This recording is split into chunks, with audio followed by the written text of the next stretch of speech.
Hello everyone.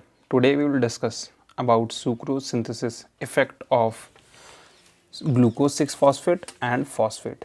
यहाँ पे हम डिस्कस करेंगे सुक्रोज सिंथेसिस जो पिछले क्लास में हम पढ़े थे उसको हम देखें कि उसका इफ़ेक्ट क्या होता है अगर ग्लूकोज 6-phosphate है और फॉस्फेट है तब क्या इफ़ेक्ट होता है सिंथेसिस में। ग्लूकोज 6-phosphate होगा तो वो स्टिमुलेट करेगा SPS that is stimulate sucrose phosphate synthetase और इनएक्टिवेट करेगा SNRK1। अगर दैट इज़ फॉस्फेट होगा तो वो इनहिबिट कर देगा SPS को। ग्लूकोज 6-phosphate होगा तो वो स्टिमुलेट करेगा, इसको एक्टिवेट करेगा, किसको, SPS को। और फॉस्फेट होगा तो SPS को इनहिबिट कर देगा। अब ये SPS कैसे रेगुलेशन में हेल्प करता है इसको हम यहाँ देख लेते हैं थोड़ा सा। ये पिछले क्लास में डिस्कस कर चुके हैं, फिर भी एक बार revision. That is UDP glucose plus fructose 6-phosphate, ये दोनों मिलने के बाद कौन सा एंजाइम आता है, that is sucrose 6-phosphate synthetase that is SPS।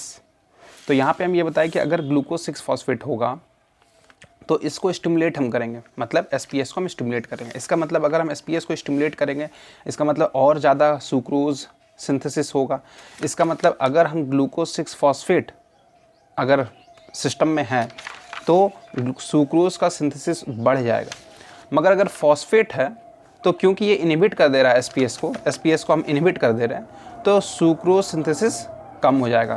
तो यहीं पे इसका रिजल्ट हम लिखे हैं कि अगर ग्लूकोज 6-phosphate होता है सिस्टम में तो उसका रिजल्ट ये है कि वो इंक्रीज़ करता है सिंथेसिस ऑफ सुक्रोज, और अगर फॉस्फेट है तो रिजल्ट क्या है, decrease of synthesis of sucrose.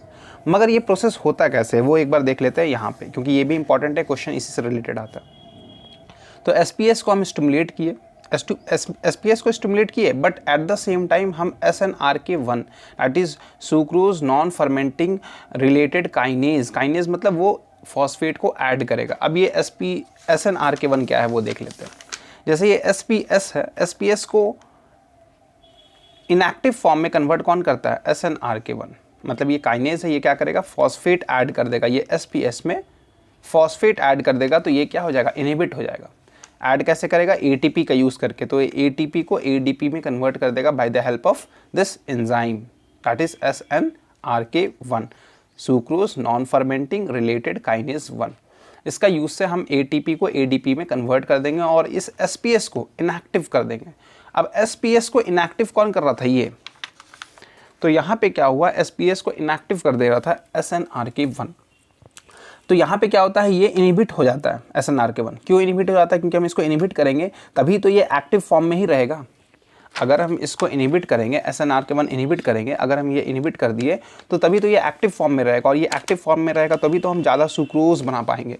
तो बस यहाँ पे वही चीज़ है कि एट द सेम टाइम हम SPS को स्टिमुलेट तो करते हैं, बट इसको इनहिबिट करने वाला जो एंजाइम है SNRK1 that is phosphate add करने वाला जो एंजाइम है उसको हम लोग क्या करते हैं, उसको हम लोग इनएक्टिवेट कर देते हैं।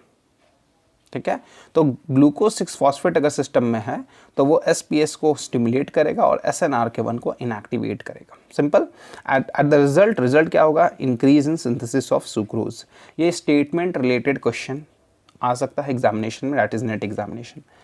फॉस्फेट, अगर फॉस्फेट होता है सिस्टम में तो वह SPS को इनहिबिट कर देता है। इनहिबिट कैसे करता है, तो सेम चीज़, SNRK1 को काम करने देता है, दैट इज़ वो फॉस्फेट ऐड कर देता है, किसमें, इसमें SPS में फॉस्फेट ऐड करता है। तो जैसे ही हम फॉस्फेट ऐड कर देंगे इस SPS में SPS क्या है, सुक्रोज फॉस्फेट सिंथेटेज, जो कि कन्वर्ट कर रहा था UDP glucose plus fructose 6-phosphate को सुक्रोज 6-phosphate में कन्वर्ट कर रहा था। तो ये SPS को हम इनएक्टिव कर देते हैं by the help of SNRK1। अब ये इनएक्टिव हो गया तो ये काम ही नहीं कर पाएगा, ये काम नहीं कर पाएगा तो सुक्रोज नहीं बन पाएगा। तो अल्टीमेटली फॉस्फेट अगर है तो वो क्या होगा, वो SNRK1 या फिर हम फॉस्फेट है तो वो SPS में, बेसिकली SPS में फॉस्फेट ऐड हो जाता है। फॉस्फेट ऐड हो जाता है तो फॉस्फेट ऐड होने की वजह से वो इनएक्टिव हो जाता है। अब इनएक्टिव हो जाएगा तो वो डिक्रीज इन सुक्रोज सिंथेसिस। सो यहाँ पे हम रिजल्ट में हम क्या लिखेंगे, बस दो चीज़ याद रखना है। अगर ग्लूकोज 6-phosphate है तो SNRK1 इनएक्टिव रहेगा और SPS स्टिमुलेटेड रहेगा। यहाँ पे SNRK1 एक्टिवेटेड रहेगा बोल सकते हैं, क्योंकि फॉस्फेट है तो वो तो ऐड करेगा ही फॉस्फेट SPS में, और SNRK1 भी अपना काम करेगा क्योंकि वो इनएक्टिव नहीं कर रहा अल्टीमेटली SNRK1 को, और इनहिबिट SPS, मगर SPS को इनहिबिट कर देगा, resulting decrease in sucrose synthesis. Now coming to the question, अब इससे रिलेटेड क्वेश्चन आ चुका है एग्जामिनेशन में, आप देख सकते हैं। क्वेश्चन है स्टेटमेंट रिलेटेड क्वेश्चन है, जहाँ पे अल्टीमेटली इस लास्ट लाइन में आप देख सकते हैं glucose 6 phosphate activate while PI inactivate SPS। Glucose 6 phosphate की लास्ट लाइन है, यहाँ पे हमको ये बताना है कि which are the following all the correct statement. तो इस कॉन्सेप्ट से रिलेटेड जो स्टेटमेंट दिया हुआ है यहाँ पे, ये स्टेटमेंट है E नंबर, और आई थिंक C नंबर भी एक इसी से रिलेटेड है, ठीक है। हाँ, सो फॉस्फोराइलेशन यहाँ पे देख सकते हैं, phosphorylation activates while dephosphorylation inactivate SPS। अब ये लाइन गलत है, फॉस्फोराइलेशन एक्टिवेट नहीं करता, ये फॉस्फोराइलेशन है, ये एक्टिवेट नहीं कर रहा, ये इनहिबिट कर रहा है SPS को, इनहिबिट कर रहा है। तो यहाँ पे क्या दे दिया है, ये एक्टिवेट करता है, तो ये लाइन गलत हो गया भाई। डीफॉस्फोराइलेशन इनएक्टिवेट नहीं, डीफॉस्फोराइलेशन तो एक्टिवेट कर रहा है ना, ये डीफॉस्फोराइलेशन मतलब फॉस्फेट हटा रहा है ये,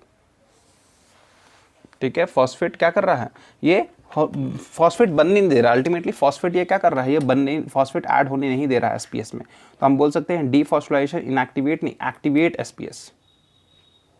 तो ये लाइन गलत हो गया, कौन सा, phosphorylation activate while dephosphorylation inactivate SPS। Last line भी इसी कॉन्सेप्ट से रिलेटेड है, glucose 6 phosphate activates, glucose 6 phosphate अभी तुरंत बताए, ग्लूकोज 6 फॉस्फेट होगा तो इंक्रीज होगा, सुक्रोज फॉर्मेशन इंक्रीज होगा।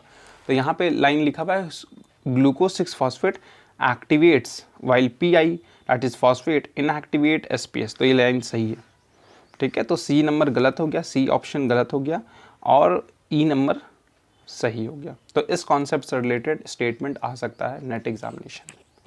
Thank you.